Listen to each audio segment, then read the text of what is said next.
ما ته خو د ټول نه زیات تکلیف د ده نه او زما پېښې به یې کولې. حضرت موسی علیه السلام په زمانه کې یو سړی و او هغه به د حضرت موسی علیه السلام نقل نقال و. اوږده چوغه به یې اچولې وه، همسا به ورسره وه. د حضرت موسی علیه السلام په شان پټکې به یې تړلی و، ږیره یې د هغه په شانتې وه، شکل صورت به یې د هغه په شان جوړ کړی و او په خبرو اترو کې به هم کله کله د هغه پېښې کولې. نو چې کله د فرعون د قوم د غرقېدو وخت راغی نو الله تبارک وتعالی دې د هغه عذاب نه بچ کړو، ټول هلاک شوه.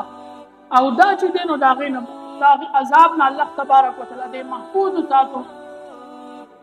نو په سم موقع باندې چې کله هغه بني اسرائیل هغه په سمندر واوړېدل څه وخوشو نو الله تبارک وتعالی حضرت موسی علیه السلام ته وفرمیل چې په پلان کې زما یو محبوب پروت دی، د هغه لاړ شه د هغه کفن دفن وکړه.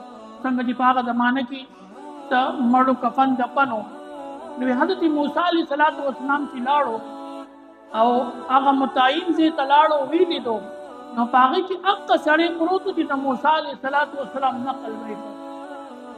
د موسی علیه السلام هغه شکل و صورت به یې جوړو، د هغه نقل به یې کو.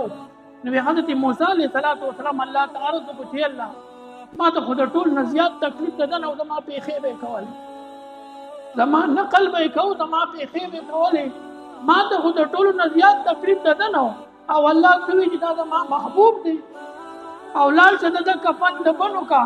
نو الله تبارک وتعالی ورته وفرمیل چې ای موسی یو خو د داسې کار وکړو چې په آخره وخت کې دا زما سره جوړه وکړه او توبه یې وباسله او د ایمان راوړو. او دویم چې یو سړي زما د محبوب شکل خپل کړي هغه ته څنګه غرق کړم، زما د محبوب صورت یې خپل کړي، زما د محبوب شکل یې خپل کړي، نو دغه سړي ته څنګه غرق کړم؟ نو دې ما صرف ستا په دې صورت خپلولو باندې بچ کړی دی. زما عزتمندو چې یو سړی د الله تبارک وتعالی د محبوب سنت خپل کړي او د الله تبارک وتعالی د محبوب صورت او سیرت خپل کړي نو الله به هغه له څنګه عذاب ورکوي؟ څنګه به الله تبارک وتعالی هغه کړی؟ څنګه به الله تبارک وتعالی هغه له تکلیف ورکوي؟